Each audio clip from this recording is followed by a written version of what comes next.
It is Wednesday, halfway through the work week. Hi, everybody. I'm Heather Holman. And I'm Adria Goins. We're glad you're with us today for Around the Block. Yes.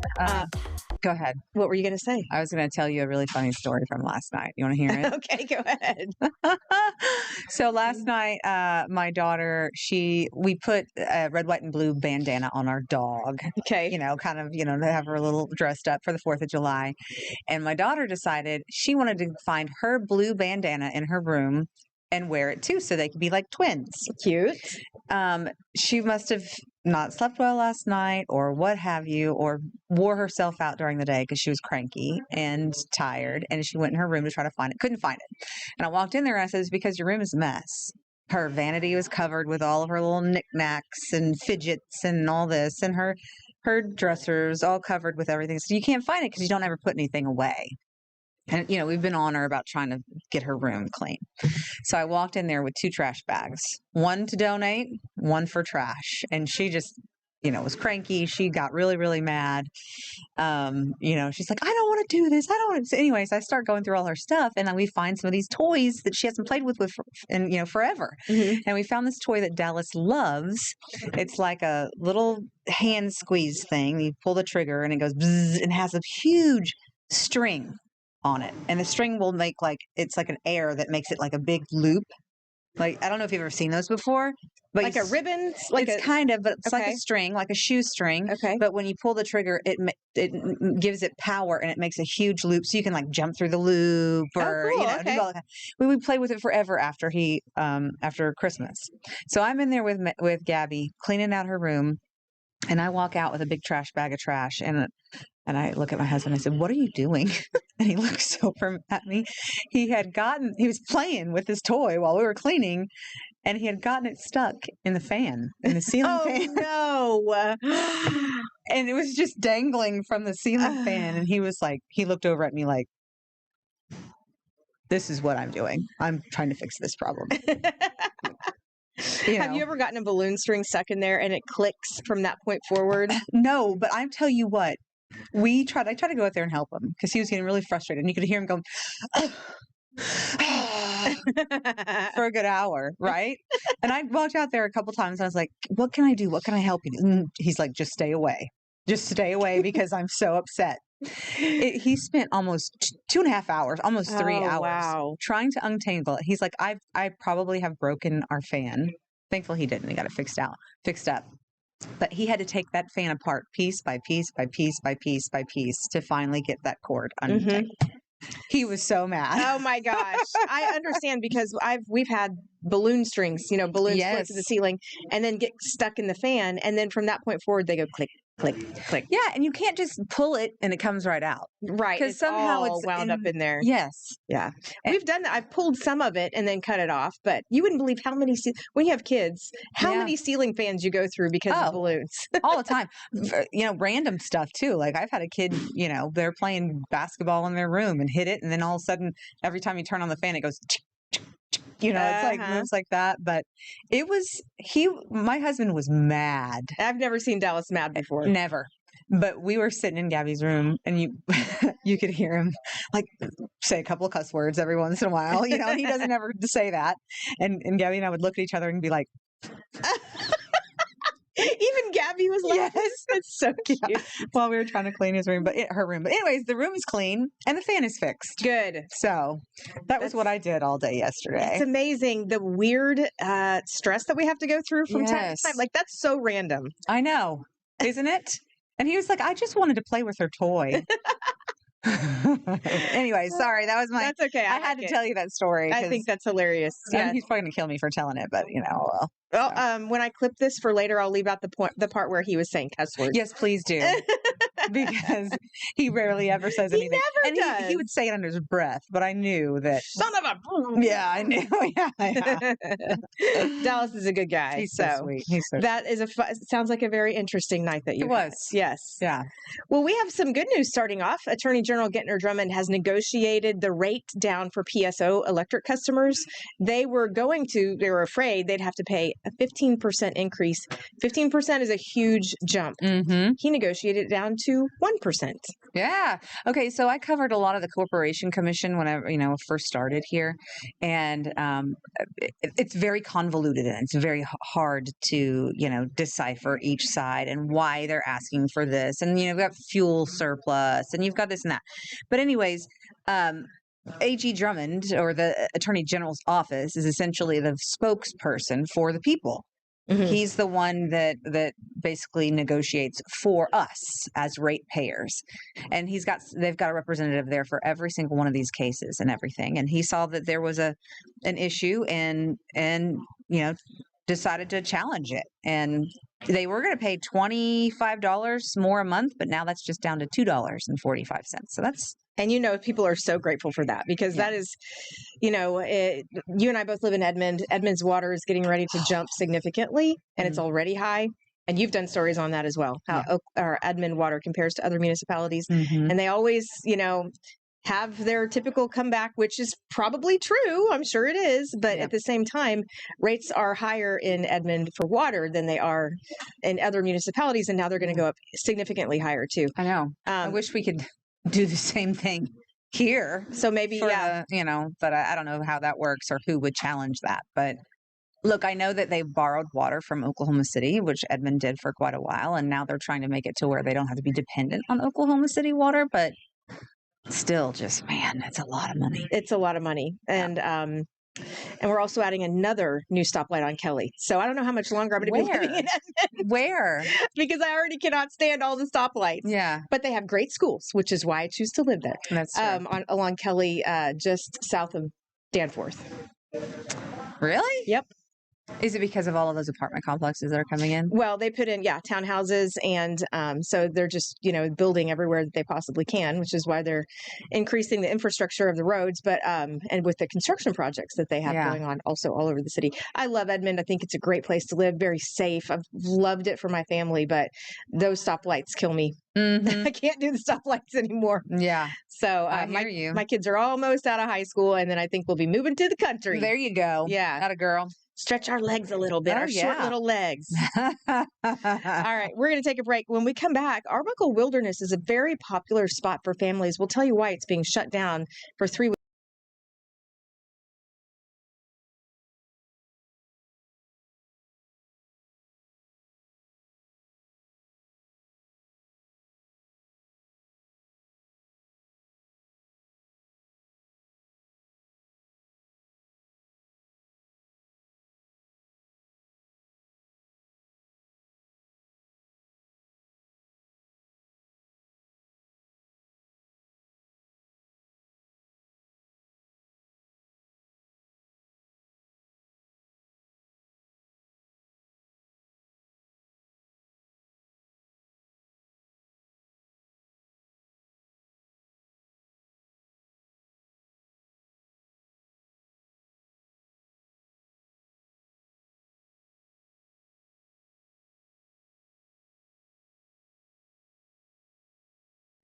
Welcome back to Around the Block. My family and I have been to the Arbuckle Wilderness in Davis, Oklahoma, down near Ardmore, several times, and we loved it. But now, all of a sudden, the USDA has put a 3-week emergency suspension on the park, closing it for things like, animal welfare issues. And they're talking about, do the animals have enough shade, things like that, their diet, lack of proper pest control, animal enclosures, protection from weather. So the USDA came in, inspected it and said they failed their inspection. Wow. But this is a really neat place to go. It is neat. I only don't feed ostriches because they freak me out, and I'm afraid they'd poke my eyeball out. But you have a cup of food and you drive through. It's like a drive-through, and you hold your cup out the window, and they come up to you and they eat out of the cup. Not the rhino. The rhino does not do that. They do have a camel, and it can even stretch its neck way over and reach into your car. But anyway, it's fun. Yeah. The llamas love to come up. The donkeys love to come up. The ostriches do. I roll my windows up when they come. Sorry, guys. But anyway, it's really surprising. Yeah, that's the word, surprising, because when we've been there, also I've seen that guy in person up close. When we've been there, it's been great. Yeah. And I'm, actually really impressed with it. There's tigers, there's a lion, zebras, they'll come up to your car. Yeah. So it's just a really neat place. And So it's popular mhm, because it's down there by Turner Falls. yes. And it's been in operation for years and years and years. So I'm not sure if they've ever failed any inspections in the past, but they did this time. So Yeah, I wonder what it was that, if someone called in a tip or they or have random how. inspections. Random? Yeah. Okay. So the USDA does these things. And so, if they knew they were coming, if every place in America knew that the Sure. USDA was coming, it'd be spick and span all the time. But random inspections and so forth. And we think that's what led to this. Yeah. I'm glad that they're, keeping the animals Of course. health And top of safe. mind. Yeah. But at the same time, I will say that when we've been there, it's been great. Yeah. So hopefully they will be able to reopen in the next 3 weeks. Yeah, and hopefully it's not like, when you think about a situation like this, your mind thinks the worst. Like, how long have they been abusing animals and keeping them in unsafe conditions and whatever? You know what I mean? You think that way. But I hope that's not the case. And I hope that it doesn't, if that's not the case, doesn't tarnish their reputation and fewer people go and that kind of thing. So, yeah, we hope it doesn't tarnish their reputation. Like I Yeah. said, it's been great every time we've been there. yeah. I've been nothing but impressed. They have a nice gift shop. They have a lemur inside the gift shop. Oh, And so it always looked great to me. And but I'm not on the backside looking Yeah. at the enclosures and so forth. So right. We want the Um, animals to be treated well. we for do. Sure. We do. Oklahoma City, we got some good news for you. Your drinking water is safe. Yay! That's one great thing. We love being top 10 for the good things, and this is one of them. So, the latest quality water report shows our drinking water had 0 violations if you live in Oklahoma City. It also meets or exceeds all standards set by the EPA and the state's Department of Environmental Quality. So, it's an annual survey that they put out, and it tests for 20 different contaminants, and Oklahoma City is safe on all of them. Yeah. So, you can drink right from the tap. I don't know about the garden hose, but the tap. Hey, when I was little, I drank from the garden We hose. did too. And the first sip, I burned my mouth because I forgot to let the water, because it's hot. It's hot and it tastes like dirt. Yep. But I would be running and playing outside so much with all of our little neighbor boys. I know. And I would run over and turn the hose on, and then it would come out and be like, "Oh, It's so hot." And then you'd spray your friends and run through the sprinkler. That was so fun playing outside as kids. Man, it sure was. I know. I wish that all kids still did that. I wish that everyone got to grow up like we did. I know, without in screens. Yes. And Yeah. man, I can remember my mom would just whistle. She had this whistle, and I could be a mile and a half away riding my bike with all my neighbor friends, and she would whistle to let me know it's time to come home, and it would instantly go, "That's mom, gotta go." Like I could hear it. Like it was almost like a call. Yeah. Like so. Yeah. It was fun growing up. Yeah, like it that. was fun. I was always out back catching crawdads in the ditch behind our house. Yeah. That was fun for me, and lifting up rocks and finding bugs and snakes. And back when I was a tomboy, which I no longer am. Really? No, You're not a tomboy still. I would pick up a crawdad. I would not touch a snake for anything. Oh yeah. Well, see, I And wouldn't. we'd pick up slugs and all kinds of nasty Yeah. stuff. So I'd pick up almost everything except for snakes. I've never been a snake fan. Like I Yeah. just I picked one up at recess one time and put it in my pencil case and brought it home as a pet. Oh. And then my 2 first pet lizards I also found and kidnapped them from their environment, and they became my pets. And I feel terrible about that now. But as a kid, I thought that was super cool. Yeah, it's probably like Homeward Bound, where they're like, "I've got to get back to my family. Some stranger took me halfway across the world. I know. It put me in this glass terrarium. I can barely breathe." All right. When we come back, we have a lot more to get to, including a heat warning and also in Edmond what they're doing to keep kids safe. That's next. Man, I tell you what, in the morning, whenever I get up and open my garage, it's like The heat. so hot. It's oppressive. Oh my goodness, it's so hot, and it's going to be super, super hot throughout the entire, 4th of July weekend. Which I know it's now officially July in Oklahoma, and it just gets hot. I know that, but man, I feel like it came on really, really fast. Yeah, it's like opening an oven door Yes. and the heat just rushes in. It's been crazy. Mhm. So for the second day in a row, IMSA is issuing a medical heat alert.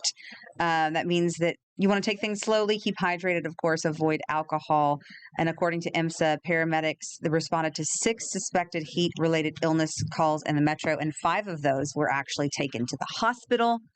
So far this month, the paramedics have treated 55 people because of the heat, and it's only going to get worse. Right. I was going to say, it hasn't even been that bad yet. I mean, it's been hot if you work outside, especially, but not even that bad yet. And we've already had 55 people treated. That's a lot. Yeah. So that's just a little reminder to you guys if you're going out this weekend to celebrate the 4th of July and you have outdoor plans, you're going to parades, you're going to fireworks, to make sure that you put all that sunblock on and take lots of water with you and just try to find some shade somewhere. That's right.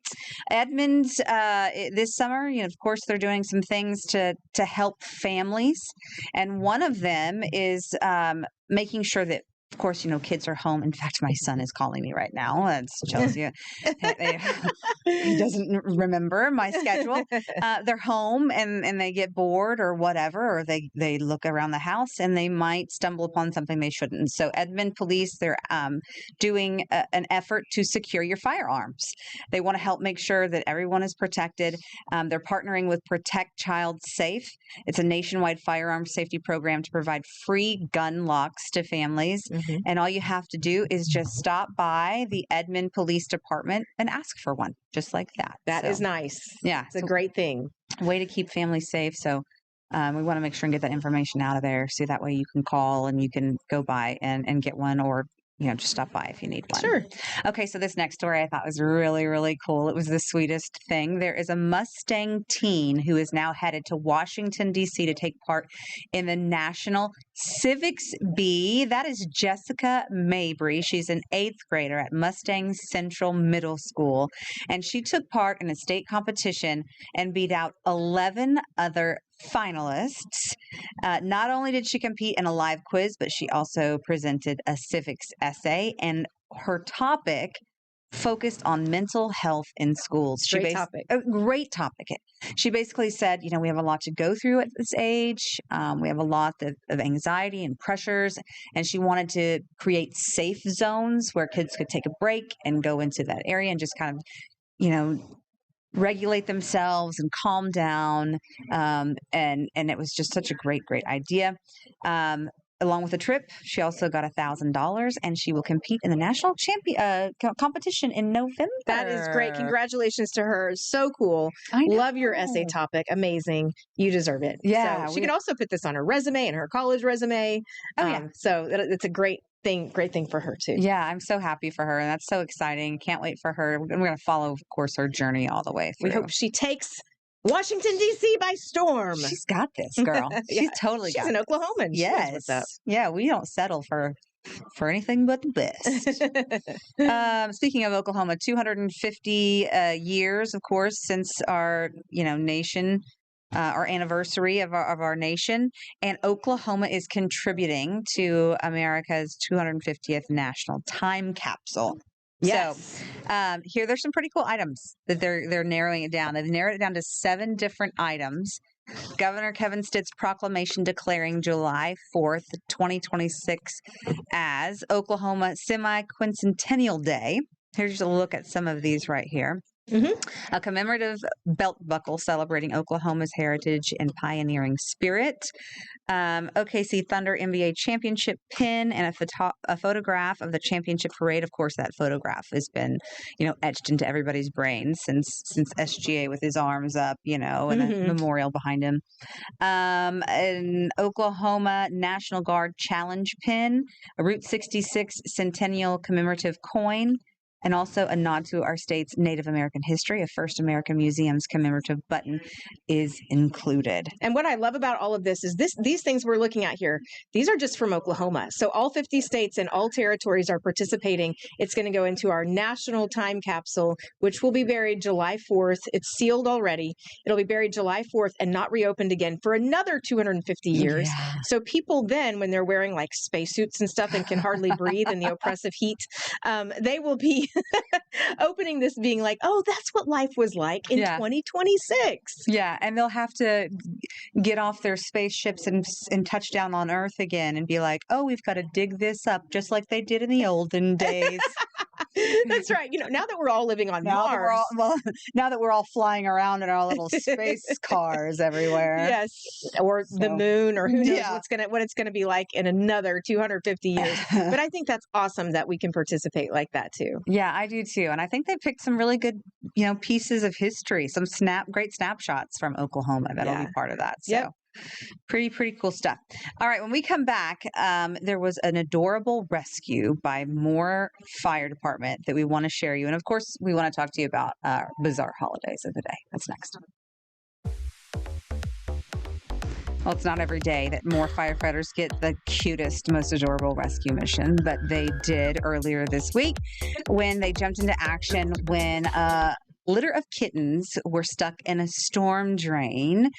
This was Sunday night. They had to open up the drain and went in there and retrieved the cute babies. And we are happy. Oh, my goodness. There's one.